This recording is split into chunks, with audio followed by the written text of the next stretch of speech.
안녕하십니까. 프레시안 박인규입니다. 이번 시간에는 지난 시간에 이어서 오바마 행정부에서 미국의 전쟁 또는 그 군사행동 지역이 아프간을 넘어서 서아프리카, 북아프리카, 파키스탄까지 확대되는 과정에 대해서 말씀을 드릴까 합니다. 지난번에 말씀드린 그 안드루 바세비치라는 군 장교 출신의 미군 군사평론가가 미국의 대중동 전쟁에 관해서 책을 낸 게 있어요. 2016년도에 나온 책인데 미국의 대중동 전쟁이라는 책인데 1979년부터 2015년까지를 쭉 다룬 겁니다. 대중동 지역에 군사 개입을 하게 되는 과정을. 거기서 이제 이분이 이제 어떻게 보면 시대 구분을 어떻게 하냐면 2001년 9.11 이전까지는 미군의 군사 행동의 배경이 무지, 뭘 몰랐다는 거죠. 뭘 모르는 상태에서 했다라면 2001년부터 대략 한 2010년까지는 오만했다는 거죠. 충격과 공포라는 압도적 군사력으로 이라크를 비롯해서 궁극적으로 이란까지 미국의 통제권 아래 넣을 수 있을 것이다 라고 생각했다는 겁니다. 이제 오만이라는 거죠. 그리고 2011년 이후는 확산, 퍼졌다는 거예요. 미국의 전쟁 지역이 애초에 이라크와 아프간에서 파키스탄, 소말리아, 예멘, 심지어 니제르, 나이지리아까지 퍼졌다는 거예요. 그러면서 이렇게 이제 표시되는데, 지난 시간에 말씀드린 것처럼 그 두 가지 요인이 있었습니다. 첫 번째는 2011년도쯤 되면 2009년 12월 달에 오바마 대통령이 아프간의 병력 증강을 통해서 아프간을 평정하겠다라고 했는데 그게 2010년도에 시행해 봤더니 1년도 안 돼서 사실상 실패임이 드러났고 그러면서 2011년도가 되면 미국인들 사이에 대중동 전쟁 또는 테러와의 전쟁에 대한 반대 정서가 굉장히 커졌다는 것. 그리고 또 하나 2011년도가 되면 이른바 아랍의 봄이라고 해서 아랍 지역에서 민주화 운동이 일어납니다. 이렇게 해서 이집트의 호스니 무바라크 같은 30년 독재 정권이 무너지고 각국에서 민주화 시위가 일어나요. 이런 것들이 미국의 어떤 대중동 정책에 큰 변화를 일으킨다는 겁니다. 우선 이제 지난번에도 말씀드렸습니다만 2009년 말에 결정된 미군 증파의 목표는 뭐냐면 이라크 전쟁 이래 미국의 목표는 침공, 전쟁, 재건이었어요. 그러니까 이라크에 들어가서 점령을 한 다음에 재건을 해서 미국의 동맹국가를 만들겠다라는 거였는데 이게 이라크에서도 사실상 실패했고 아프간에서도 2010년이 되면 이게 실패한 겁니다. 그러니까 어차피 군대는 가 있고 어디로 가느냐? 핵심이 민심의 획득이 아니라 알카에다와 같은 테러 분자들을 암살하는 거로 옮겨갑니다. 그게 2009년도에 오바마 대통령에 의해서 발탁된 스탠리 맥크리스탈 장군의 장기이기도 하고요. 그걸 한 데가 이제 특수전 사령부입니다. 그래서 이때부터 2010년도 또는 11년도부터 오바마 행정부에서는 육군을 이용해서 특정 지역을 침공, 점령해서 재건한다는 건 포기하고 특수전 병력과 드론, 무인기를 이용해서 테러 세력들을 암살한다. 이쪽으로 바뀝니다.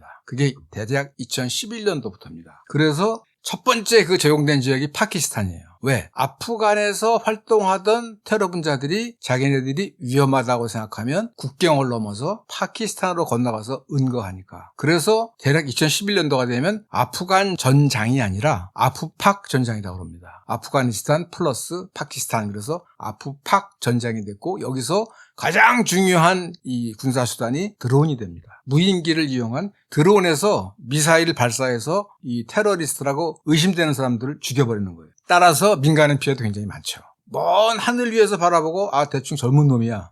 그러니까 무기도 있는 것 같아. 쏴버리는 거예요. 근데 이걸 하는 이유는 뭐냐면 미군 입장에서는 우선 위험 부담이 없죠. 지상군이 안 들어가니까. 위험 부담과 희생을 줄이고 그다음에 그냥 무인기에서 쏘는 거니까 현지 사람들은 그 피해를 절절하게 느끼겠지만 미국 사람들은 모르죠. 그러니까 미국인들의 전쟁에 대한 관심도 줄이고 그 대신에 전쟁은 지속할 수 있고 이렇게 된 겁니다. 그러니까 이런 거는 이미 이제 2011년도가 되면 미국 지도부에서도 잘 압니다. 예를 들면 로버트 게이츠가 오바마에 의해서 국방장관에 발탁된 사람인데 이 로버트 게이츠 국방장관이 2011년 2월 달 그러니까 이제 오바마의 이 대중동 지역에서의 작전 방향이 바뀔 때 미 육사 생도들을 모아놓고 강연을 하면서 뭐라고 그랬냐면 앞으로 중동이나 아프리카 지역에 미 지상군을 파견해야 된다 또는 파견하라 했다라고 주장하는 사람들은 그 사람 머릿속을 좀 검사를 해봐야 돼.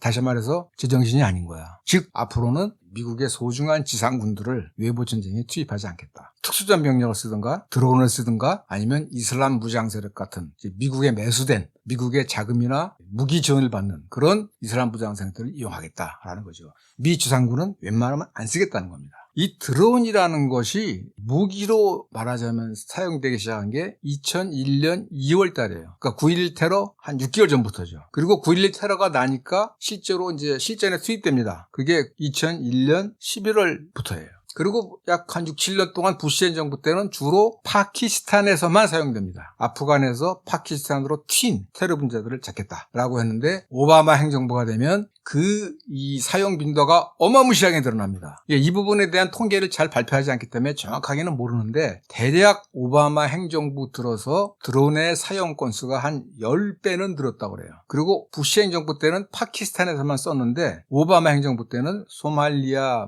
예멘, 이렇게 해서 필리핀까지 해서 7개 나라에서 드론이 활용이 됐고 중요한 것은 아마도 한 달에 한 번 또는 2주에 한 번인 것 같은데 매주 화요일 날 백악관에 관련자들이 모여서 오바마 대통령을 비롯한 미국의 최고위 지도자들이 암살 리스트 요놈을 죽여야 돼. 요놈이 지금 어디에 있다고 그러는데 요놈을 쏴도 돼 해서 그거를 대통령을 비롯한 군고위 지도자들이 모여서 결정을 하고 공격을 했다는 거예요. 심지어 이건 굉장히 유명한 사건인데 중동 출신 사람이긴 하지만 중동 출신 목사인가 그런데 중동 출신 아마 이슬람 성직자인 것 같은데 미국계 시민이에요. 아울라키라는 사람인데 미국계 시민이면 만약에 윤석열 같은 내란과 외환의 죄를 범했으면 미국계 시민이니까 잡아서 법원에서 판결을 내서 처벌을 해야 되는데 그냥 드론을 이용해서 그 헬파이어라는 미사일로 죽여버립니다. 그리고 그 아들도 16살 먹은 아들이 있는데 그 아들도 죽여버려요. 미국계 시민인데 법의 심판을 받지 않고 그냥 적에 전투하는 것처럼 죽여버린 거예요. 자, 그러니까 2011년부터 드론 사용이 굉장히 늘어납니다. 나중에 또 트럼프 때는 또 늘어났다고 그러는데 어쨌든 오바마 때 드론 사용이 막 극적으로 늘어난 거예요. 10배로. 그런데 저 하늘 위에서 저 밑을 바라보면서 물론 정보는 있다고 합니다만 오인할 수가 많죠. 그러니까 실제로 아프간 사람들이나 파키스탄 사람들의 결혼식 사실 아프간 파키스탄은 이게 옛날에는 거의 한 나라였기 때문에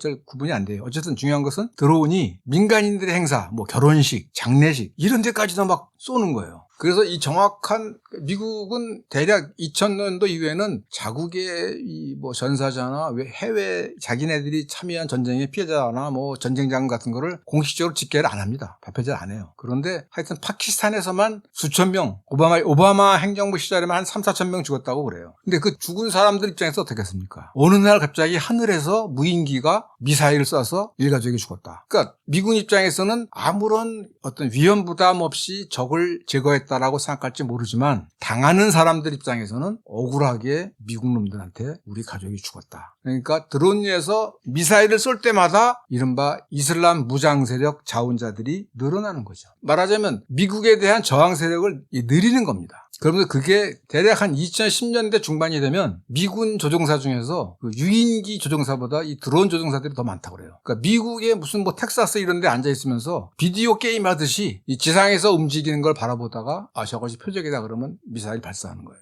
끔찍하죠. 그리고 여기다가 이제 플러스 특수군, 그러니까 네이비실, 무슨 그린베레, 델타포스 이런 병력들을 한 군데 모아놨어요. 이제 소콤이라고 해서 특수군 사령부인데 이 사령부들이 이제 미국이 원하는 장소, 원하는 목표물을 상대로 군사행동을 하는 겁니다. 전쟁이라기보다는 일종의 군사행동이죠. 그런데 2015년 전대 통계를 보면은 미 특수군이 활동하는 나라가 150개 나라래요. 병력은 7만 2천밖에 안 되는데 150개 나라면 전 세계 거의 모든 나라에서 미 특수군이 활동하는 거예요. 근데 이 특수군과 드론의 조합으로 미국의 군사활동이 점점 더 커지는 건데 그 목표는 뭐냐면 미국의 마음에 들지 않는 나라의 정권교체, 즉 지도부 제거 또는 미국에 저항하는 무장 세력들의 격퇴, 그러니까 테러 세력 억압이죠. 그리고 이제 그런 나라들이 또 일어나는 걸 막는 것. 대충 세 가지입니다. 이게 나온 이유는 뭐냐면 바로 그 아랍의 봄 또는 아랍의 각성이라고도 하는데 이게 2011년도에부터 한 2, 3년 동안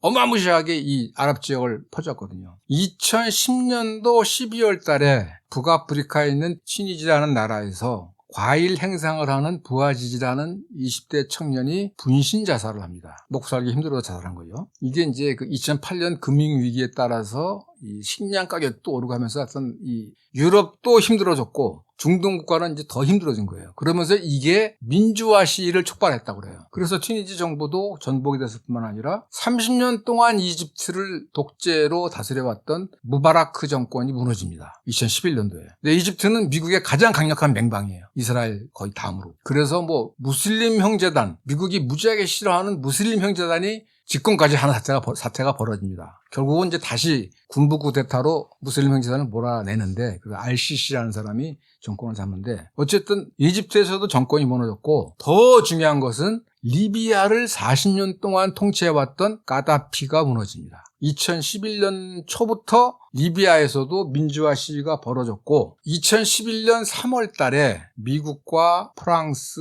영국 등이 인도주의적 보호를 명분으로 이 리비아 내전에 개입합니다. 그러니까 처음에는 민주화 시위였는데 리비아에도 이슬람 무장 세력들이 많았어요. 반가다피도 있고. 그래서 말하자면 정부군과 가다피 정부군과 이슬람 반정부군 사이에 전투가 벌어지니까 미국, 프랑스, 영국이 리비아 국민들을 보호해야 되겠다라는 명분으로 유엔 안보리에 인도주의적 개입을 요청을 했고 러시아가 거부권을 행사하지 않으면서 미군을 비롯한 나토군이 리비아 사태에 개입합니다. 그리고 그 개입의 가장 핵심적인 측면은 뭐냐? 리비아 정부군의 공군력을 무력화시킨 거예요. 그러니까 비행금지 구역이라는 걸 만들어서 리비아 정부군이 뜨면 미군이나 프랑스군 공군이 그 리비아 정부군의 공군을 깨는 거예요. 즉 현재 전투에서 가장 핵심적인 공군력인데 리비아 정부군의 공군력을 무력화시키니까 가다피 정부군이 당해낼 수가 없죠. 그래서 이 적전이 2011년 3월 달에 시작됐는데 가다피는 견디다가 못해서 2011년 8월 달에 수도인 트리폴리를 탈출해서 도망을 다니다가 10월 달에 반군한테 붙잡혀서 즉결 처분당합니다. 죽어요. 이 가다피라는 사람은 1969년도에 27살이라는 나이로 대위였는데 쿠데타로 이드리스 왕정을 물리치고 정권을 잡은 사람이에요. 42년 동안 리비아를 통치했어요. 뭐 독재자죠. 그런데 독재자긴 합니다만 이 사람은 일종의 경제 자립을 추구했던 사람이에요. 사실은 73년도에 석유 쇼크의 시작이 가다피예요. 리비아에도 석유가 나는데 말하자면 야, 석유가 서방이 주는 대로 안 받아. 거래를 하자고 이렇게 해서 시작이 된 것이고 특히 이 사람은 이 북아프리카가 프랑스가 지배하는 경제권인데 프랑스의 경제 지배로부터 벗어나기 위해서 우리끼리의 통화를 만들자 등등 해서 여러 가지 경제 자립을 말하자면 이라크의 후세인하고 상당히 비슷한 데가 있는 사람이에요. 이 사람을 날려버린 겁니다. 그런데 더 중요한 것은 뭐냐면 이게 사실 미국의 배신이라는 겁니다. 2003년도에 미국의 이라크 침공으로 후세인이 잡히는 걸 보면서 가다피도 사실은 86년도에 레이건이 가다피가 살던 데를 공습을 해가지고 거의 죽일 뻔했었거든요. 그야말로 미국과는 철천지 원수인데 2003년도 미국의 이라크 침공을 보면서 쫄은 거예요. 그래서 영국 블레어 총리의 중재로 미국이랑 화해를 하고 수교합니다. 그리고 핵무기 개발을 포기해요. 미국의 수교국이 된 거예요. 2009년도인가에는 그 당시에 라이스 국무장관이 리비아를 방문하기도 합니다. 그러니까 어떻게 보면 이제 안보를 확보했다라고 생각할 수 있었겠죠. 그런데 2011년도에 리비아에 민주화 시위가 나니까 이게 내전으로 발전을 하고 미국하고 프랑스, 영국이 개입하면서 정부군을 깨고 그래서 반군으로 하여금 가다피를 날려버리도록 한 거예요. 굉장히 큰 사건이죠. 그러니까 사실은 미국의 이라크 침공을 보면서 북한 같은 나라는 이게 핵무기가 없으니까 저렇게 당하는구나. 우리는 핵무기를 만들어야지 이렇게 됐다면 가다피는 아니 핵무기를 포기하고 미국이랑 사이좋게 지내자라고 했는데 2011년도에 말하자면 배신을 당한 겁니다. 근데 문제는 뭐냐?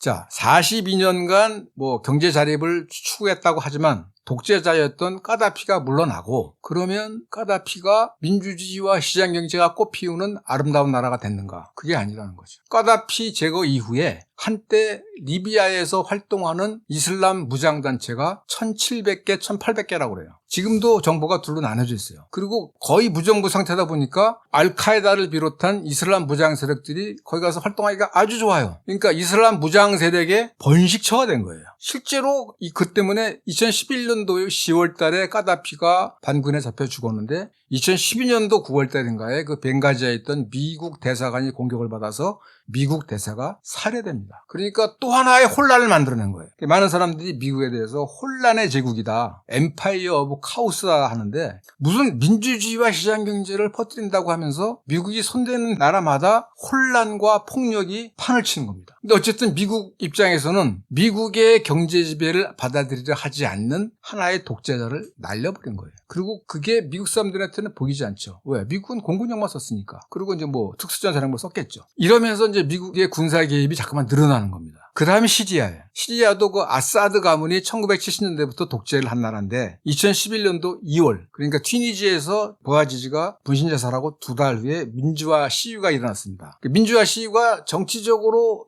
잘 수습이 돼서 평화적 정권 교체로 이어졌으면 좋겠으나 결국 바로 2달 만에 내전으로 바뀝니다. 그리고 시리아 내에서 뭐 친서방, 그러니까 미국이 돈 대주는 무장 세력 또는 뭐 ISIS 같은 아주 극단적 무장 세력, 그래서 뭐 수백 개의 무장 세력들이 서로 막 치고받고 난리를 치는 겁니다, 사실. 근데 이 시리아 부분에 대해서 오바마는 사실은 좀 군사 개입을 꺼려요. 2013년도에 시리아 정부군이 독가스를 썼다라고 해서 그게 이제 미국이 설정한 레드라인인데, 금지선인데, 그러면 사실은 이제 미군이 들어가서 뭔가 개입을 해야 되는데 자기가 보기에도 들어가 봐야 또 이 수렁이 될 거니까 좀 굉장히 망설입니다. 그러다가 러시아가 중재하는 시리아 정부군의 화학무기 사용에 대한 검증 등 그 안에 동의하면서 군사 개입을 좀 자제를 해요. 그리고 2013년도부터 이란이 아사드 정권을 도와주고 2015년도에는 러시아도 아사드 정부를 도와주기 시작합니다. 그래서 2015년도에 라타키아라는 항구에 최초의 러시아 군기지가 생겨요. 그러니까 2014년도쯤 이제 15년도쯤 되면 이제 미군만이 중동 지역에서 활동하는 게 아니라 이란, 러시아 같은 어떻게 보면 반미 국가들도 이 중동 사태에 개입하기 시작하는 거예요. 그건 사실 이제 2014년도에 이제 크림 마이단 쿠데타랑 관련이 있는데 이건 다음번에 말씀을 드리도록 하고, 어쨌든 시리아 사태에는 민주화 시위가 내전으로 됐지만 미군이 상대적으로 군사 개입을 자제하면서 이란과 러시아가 개입하고 나중에 터키도 개입하고 하면서 굉장히 복잡해집니다. 특히 이제 2017년도가 되면 트럼프 행정부가 시리아에 있는 시리아 동북부에 꽤 뭐 규모가 크진 않지만 유전지대가 있어요. 여기를 미군이 장악하면서 석유 자원을 먹어버립니다. 그러면서 이제 반 아사드 무장 세력을 계속 지원을 해요. 그래도 어떻게 해서 아사드 정권이 유지될 줄 알았는데 놀랍게도 작년 12월 달에 아사드가 러시아를 망명하면서 부자간 2대에 걸친 아사드 정권이 무너집니다. 이게 굉장히 큰 사건입니다, 사실은. 왜냐하면 저항의 축이라고 그래서 중동 지역에서 반미의 가장 큰 요새가 이란인데, 이란이 레바논의 헤즈발라, 팔레스타인의 하마스를 다 도와줘요. 근데 그 통로가 어디냐? 바로 시리아입니다. 그래서 시리아, 이란, 그리고 이제 2003년 이후에 시리아파 정부가 들어선 이라크, 이란, 이라크, 시리아, 레바논, 팔레스타인이 이른바 시아파 초승달 또는 뭐 저항의 축이라고 해서 말하자면 미국과 이스라엘에 저항하는 축이었는데 시리아 정권이 무너졌어요. 그래서 지금 이제 이스라엘은 이란과 한판 붙으려고 그런다라고 하는데 그건 뭐 볼 수가 없는 얘기고, 그건 이제 앞으로 두고 봐야 될 얘기고, 어쨌든 중요한 거는 이 아랍의 봄이라는 게 확 퍼지면서 미국은 중동 지역에 있는 반미 정권들을 없애는 주요한 기회로 만들었다라는 겁니다. 이거는 사실은 이제 9.11 사태가 나고 난 직후에 그 웨슬리 클라크라고 그 당시에 나토군 사령관이었던 사람이 워싱턴에 왔더니, 야, 우리가 앞으로 중동 지역에서 미국 말 안 듣는 7개 나라를 5년 안에 다 없애버릴 거야. 그게 뭐 이라크, 리비아, 시리아 해서 마지막이 이제 이란인데 그거를 실행한 거예요. 그래서 리비아는 2011년도에 날려버린 거고, 이라크는 사실은 날려버렸다고는 하지만 이제 애매하고, 시리아를 2024년도에 날려버린 거죠. 자, 어쨌든 중요한 것은 오바마 행정부 들어서 군사 드론과 특수전 병력을 활용해서 미국의 전쟁 지역 또는 군사 개입 지역이 은밀하게 퍼졌다. 특히 아프리카, 중부와 서부, 북아프리카뿐만 아니라 중부와 서부 아프리카까지 퍼졌다라는 겁니다. 그게 바로 이제 대표적인 게 2008년도에 아프리카 사령부라는 게 창설이 돼요. 모토는 아프리카는 미래의 주요 전장이다라는 건데, 이게 중부군 사령부랑 굉장히 비슷합니다. 1979년도에 이란에서 이슬람 혁명이 일어나고 소련군이 아프간을 침공하니까 카터 독트린이 80년대에 발표됐고 신속 기동군이라는 걸 만들었고, 이게 83년인가 되면 중부군 사령부가 돼요. 이 중부군 사령부가 이후 테러와의 전쟁에 굉장히 활용이 되죠. 그런데 2008년도에 아프리카 사령부가 창설이 된 겁니다. 그리고 주로 중서부 아프리카, 차드, 말리, 니제르, 나이지리아, 카메룬 이런 데 아주 소규모의 군사기지를 유지하던가 이 나라 군대와 군사협력, 무기를 지원하든가 군사훈련을 제공합니다. 그 이유는 뭐냐? 자원확보죠. 히토류, 또 우라늄, 석유 이런 자원확보 및 중국의 아프리카 경제 진출을 견제하기 위한 거예요. 왜? 중국은 2013년부터 1대1로 사업이라는 걸 시작했고 그 결과 2016년도에는 지부티라고 홍해 쪽에 있는 조그만 나라의 최초의 해외 군사기지를 만들거든요. 어쨌든 이 아프리카 사령부는 아주 작은 기지에 소규모 병력들을 유지합니다. 오바마 행정부 당시에 대략 한 5,000명 정도 됐다고 그래요. 그게 한 정규군 플러스 계약직까지라고 그러는데 굉장히 열심히 했다고 그래요. 그러니까 그냥 미국 연방군대만 간 게 아니라 미국에는 각 주마다 주방위군이 있어요. 주방위군이 아프리카 국가들이랑 군사교류를 하는 거예요. 예를 들면 캘리포니아는 나이지리아, 노스다코타주는 가나, 미시간주는 라이베리아, 버몬트주는 세네갈, 와이에몽주는 튀니지 이런 나라들하고 자매결연을 맺어가지고 군사기술과 훈련하든가 무기를 전수하든가 이렇게 하는 겁니다. 그리고 2012년도에 니제르에 미군 드론 기지가 만들어집니다. 드론 기지가 전 세계에 60개인가 있다고 그러니까 어쨌든 요 니제르에 만들어져요. 니제르라는 나라는 사실은 우라늄의 매장량이 세계 5위인 나라예요. 2003년도에 미국이 이라크 침공할 때 그 이유 중에 하나가 이라크가 니제르에서 우라늄을 수입했다 이런 겁니다.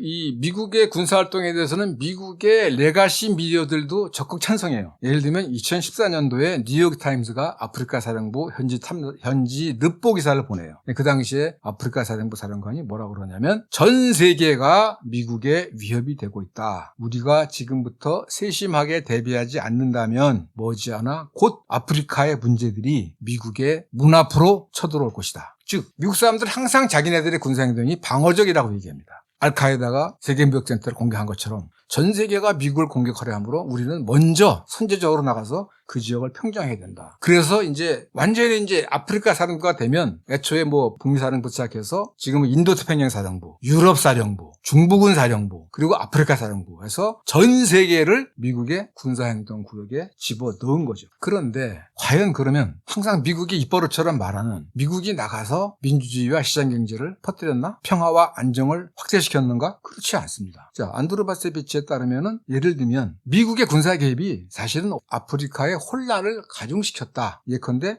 2012년도 3월 달에 말리라는 나라에 있는 이 군장교들이 바로 미군으로부터 군사훈련을 받은 장교들이에요. 미군의 군사훈련을 받은 말리의 군장교들이 민주적으로 선출된 정부를 쿠데타로 무너뜨렸다.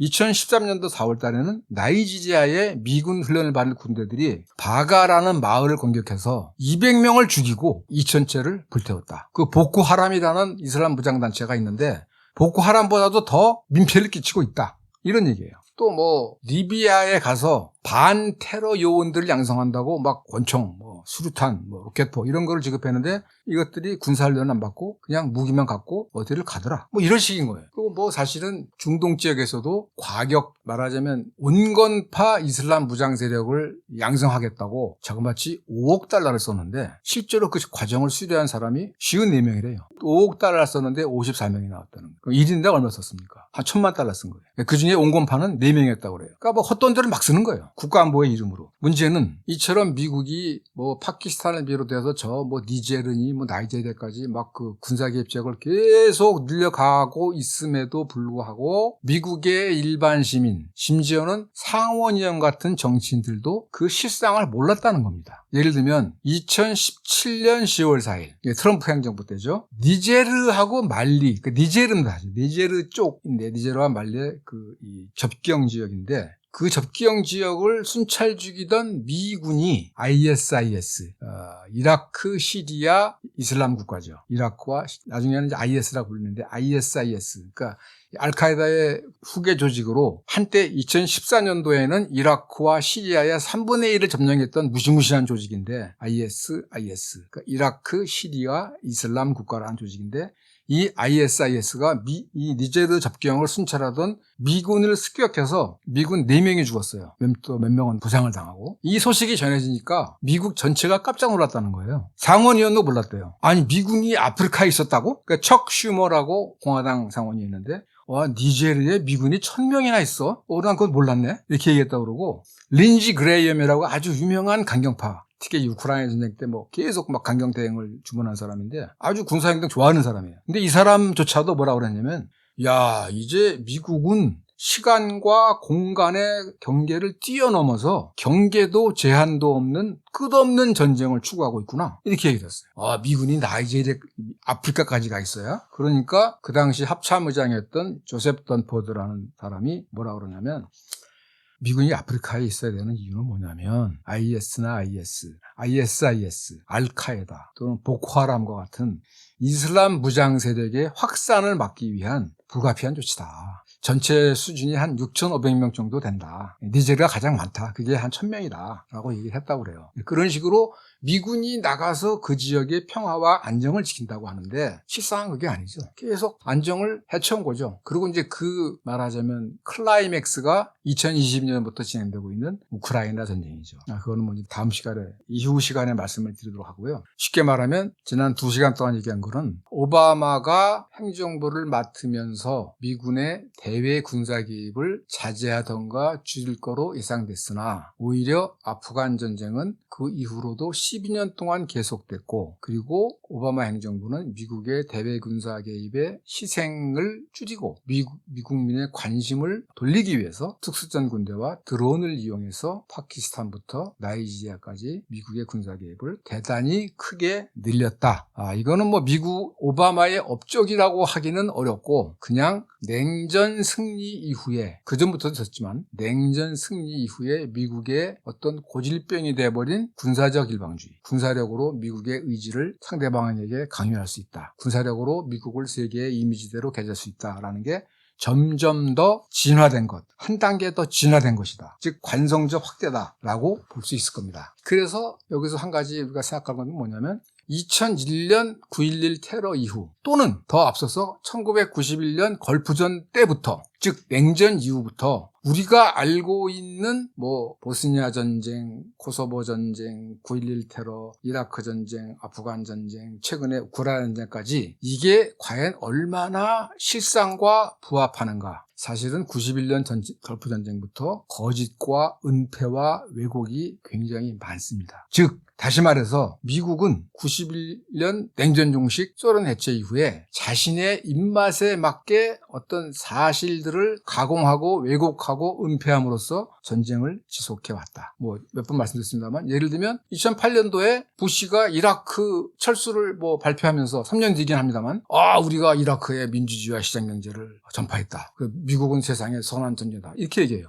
이라크 사람들은 안 믿죠. 이라크 사람들은 점령군이 물러갔다고 하니까. 다시 말하면 그리고 그것이 그러한 미국의 어떤 위선, 은폐, 거짓말이 드러난 게 2011년도입니다. 사실은. 줄리안 어산지의 위킬리크스. 그리고 거기에 브래들리 매닝이라고 미군 정보분석병, 일반 병사예요. 이 중동전쟁에서 얼마나 많은 야만적 행동을 했는가라는 게 드러났죠. 그리고 그 두 사람을 잡으려고. 그리고 2013년도에는 에드워드 스노든이 나오는데 쉽게 말하면 오바마 행정부, 그러니까 2001년도부터입니다만 행정부의 권한이 무지하게 늘어났고 비밀주의가 굉장히 강화됐고 그리고 비밀을 밝히려는 사람들에 대한 처벌이 엄청나게 강화됐다. 그리고 그런 비밀주의와 현실의 은폐를 통해서 미국의 군사주의가 계속 강화됐다. 라는 것입니다. 그 부분을 잘 알아야 우크라이나 전쟁의 실상도 알 수가 있어요. 그래서 다음 시간에는 전쟁과 관련된 미국의 어떤 거짓, 은폐, 왜곡 그것을 한번 살펴보도록 하겠습니다. 오늘 얘기는 여기까지 하겠습니다. 지금까지 들어주셔서 감사합니다.